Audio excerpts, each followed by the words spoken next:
Welcome. I'm Michelle Thielen with Yoga Faith. I'm so glad that you're joining me for Postures as Prayer.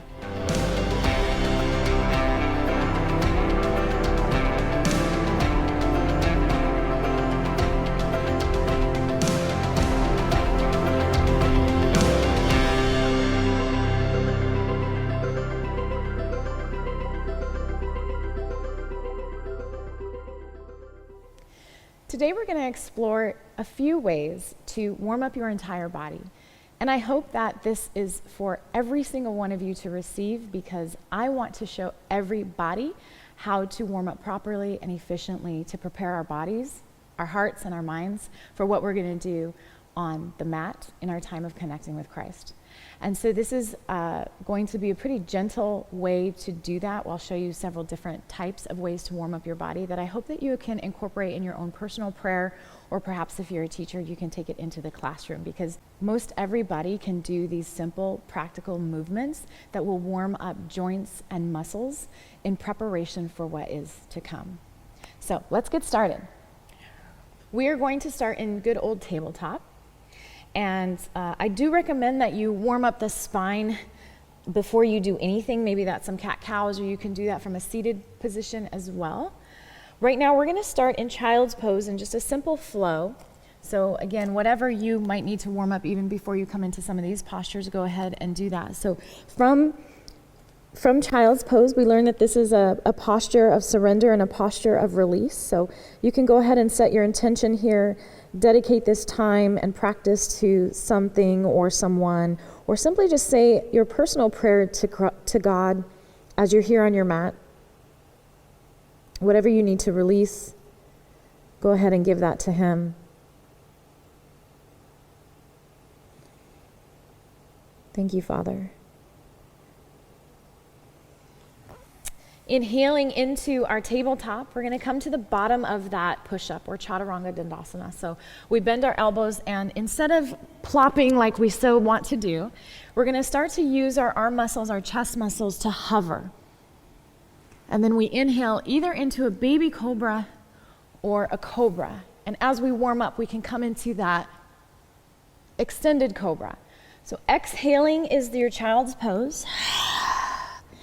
Inhale through, exhale takes you down to that hovering position. So you're hovering a couple inches above the earth. Inhaling to your back bend. Beginning to flow, exhaling child's pose. Inhaling tabletop. Exhaling. Inhale, opening up your heart. Remember those pronated postures that we learned about of surrender and release. So as your body begins to warm up, you can come into a deeper flow, a deeper back bend, a more exaggerated child's pose. Perhaps you even pause in child's pose, taking the knees wider, big toes to touch, sink those hips back, reach fingertips forward, and maybe here just pause, flipping those palms up. Whatever's crept in, just release it back to God. If you have neck, shoulder, or back pain, it's probably because you've been carrying some things that you were never meant to carry. Right here in child's pose, would you give that to Him?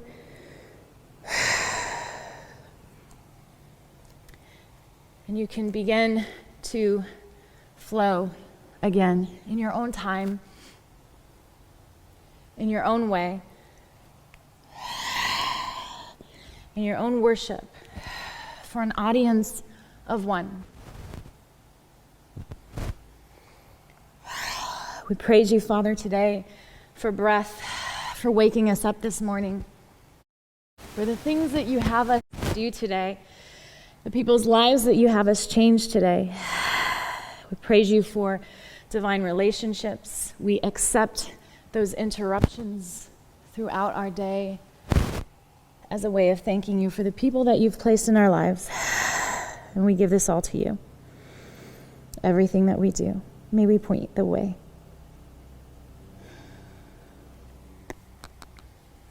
So that's one of my favorite ways to warm up.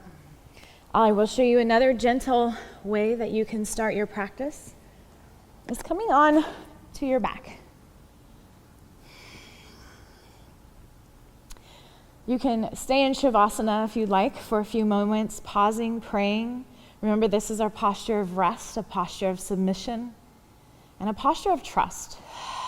As we breathe, as we exhale, not only pressing toxins out, but creating space for God to speak to us.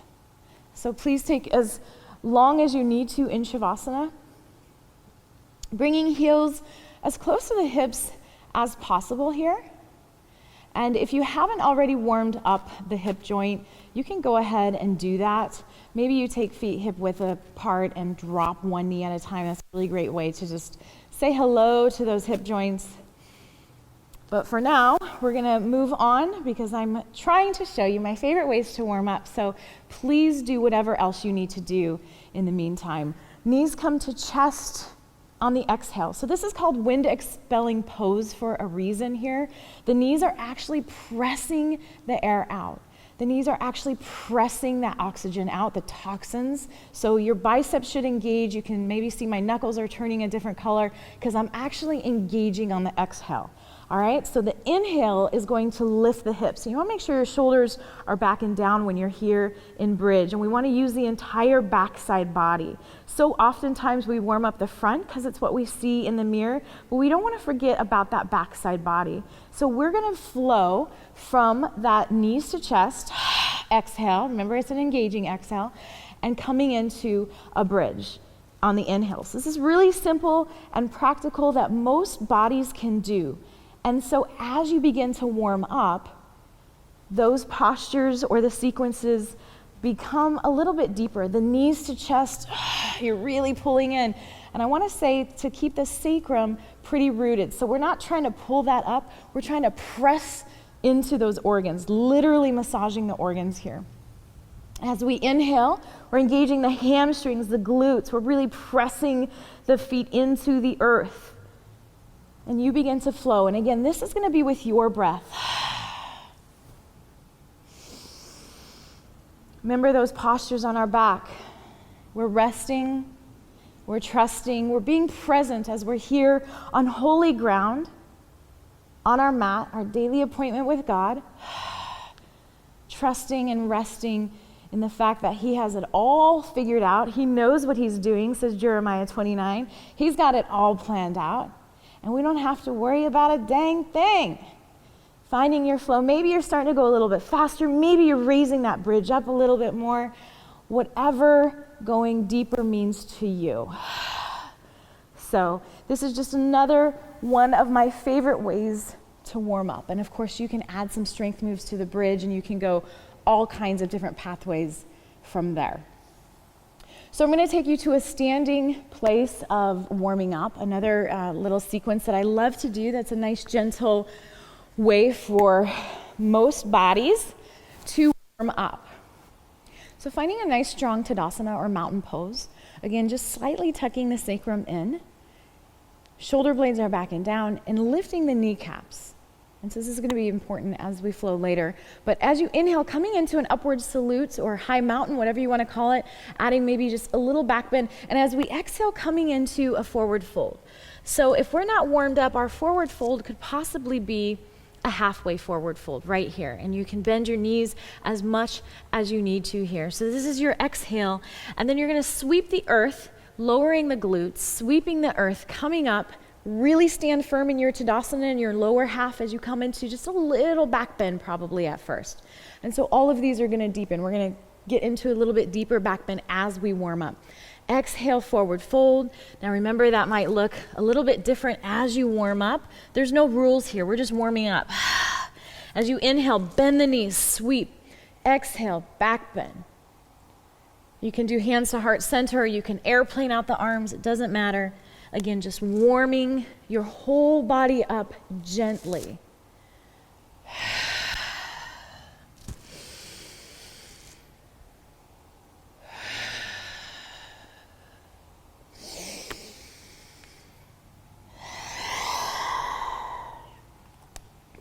Now, remembering those postures of standing were postures of adoration. They were postures of worship and reverence. Exhale, forward fold as we humbly bow down in humility and again surrender. Now your squat should be getting lower here. Your back bends should be getting deeper. And your forward folds might be getting deeper as well. Inhaling, exhaling, exhaling down. And again, just to move with your breath, move with your flow, worshiping. Again, it's just the audience of one going at your own pace, praising him, thanking him, rejoicing in him.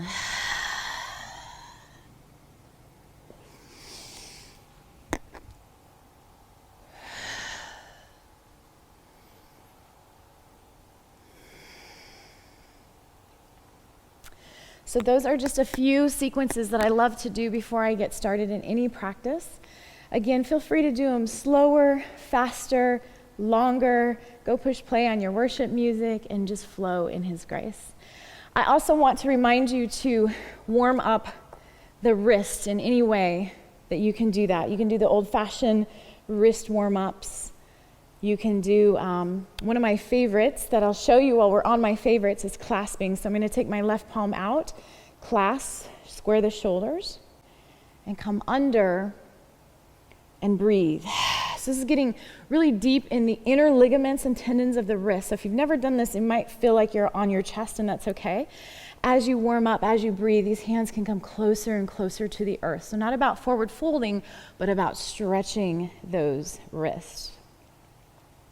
Go ahead and unwind here, unlace the fingers, but press the palms. Keep those shoulders nice and square. We're going to bring the biceps either ahead or behind your ears. You're still pressing into the palms as if there's no space in between them, really getting into the shoulders, the armpits, and still into those wrists. And then on an exhale, you're going to give yourself a little mini massage. It's not quite as good, but really focusing on the rhomboids as you open up your heart and pull those shoulder blades together. Should feel pretty good. And we have another side. So right arm goes out, right palm, interlace, come under, and breathe. Now again, this might feel very tight if this is the first time that you've ever done this. Depending on the severity, carpal tunnel, this can be a prevention of carpal tunnel. If you already have it and it's severe, this might not be possible. But if it is mild, this might feel very therapeutic. There's no one all be all. So you just have to see what your doctor says and see what is okay for your wrist. But oftentimes this can be very therapeutic for carpal tunnel. Definitely preventative. Unlace the fingers, square the shoulders. Now no space between the palms as we take those biceps behind our ears and breathe. So keep breathing. Now if the elbows don't go back there, that's okay. Keep them forward, but we're still pressing, no space between the palms. And then exhale, coming into those rhomboids, breathing, opening heart, posture of surrender, right? All right, so that's a great way to get in the wrist. And also just moving side to side. We've got our tabletop. I'll just show you from tabletop. Feel free to reverse the arms, do some figure eights. This is one of the only postures where I cue shoulders above the wrists, but this is a lovely way to warm up the wrists. If you do a lot of yoga, which you probably do if you're here with us today, you want to make sure that you give these little things that we forget about some love. And so turning wrist inward, maybe going from side to side. And again, these are just a few of my favorites. I hope that they are inspiration to you to continue to love on yourself and honor your body, not forgetting about the toes and the ankles. So getting into these little tiny tendons and ligaments here that we tend to forget. We kind of focus on a lot of the big parts and big muscles and big joints, but not to forget the little guys, right? Most important, this is our foundation down here. And you can also practice stretching those ankles by just lifting the knees, breathing, pushing into the earth, and giving your ankles some love. One last important thing that I want to close with is that we not forget about our neck. These little muscles and tendons and this little thing right here hold this really big, heavy head. And our head can be 8 to 12 pounds depending on our anatomy, but if we don't have a long spine or we don't practice yoga, we tend to have these really weird postures that make our head so heavy that we get headaches, back injuries, and eventually need disc repair or back surgery. So our posture can be so simple, and I want to give you just a few of my favorite warm-ups with the neck so that you're honoring your neck, as well as all of the other little things that we talked about. So don't forget to give your neck some love. Just dropping one ear to one shoulder. I know you've probably done this before. Maybe taking opposite hand out, maybe clasping head. Now, if it's available, if it feels okay to close your eyes, you can go ahead and do that. I feel like when you close your eyes, you can really breathe. You can send those inhales and exhales to those places and spaces. Remember, our seated postures are letting God know that we just want to sit and meditate with him. So perhaps here with your eyes closed, you just inhale the Holy Spirit to have his way into those innermost spaces and places, inviting him in and breathing. And yes, you know it, we're going to switch sides, but keep your spine long as you take your chin to your chest and then switch sides. And we're going to explore that just a little bit deeper before we close here. So whatever feels good to you, maybe you really press those fingers toward your heart center on the opposite hand. Again, it's just really whatever feels good. You want to get into those little tiny muscles and ligaments in that neck. And unless you take time to do this or come to a crazy yoga class, we rarely give our neck any love. So take time and be okay with that. Closing eyes, sending breath, connecting, meditating on God. And just thanking him that we're intricately, wonderfully, and fearfully made. He knew us in the secret places when he formed us and given it all back to him. All right, we're going to take the chin to chest. And you can gently roll through that, and I say, do that as long as your heart desires. But for right now, we're just going to keep the chin to our chest as we take the hands behind our skull, keeping a nice long spine. So we're not caving, we're actually trying to counteract that. Long spine, chin to chest, and then it's a really slow, exaggerated no. So you're basically dropping opposite elbows to the earth. So you should feel a really nice, gentle stretch in that entire neck.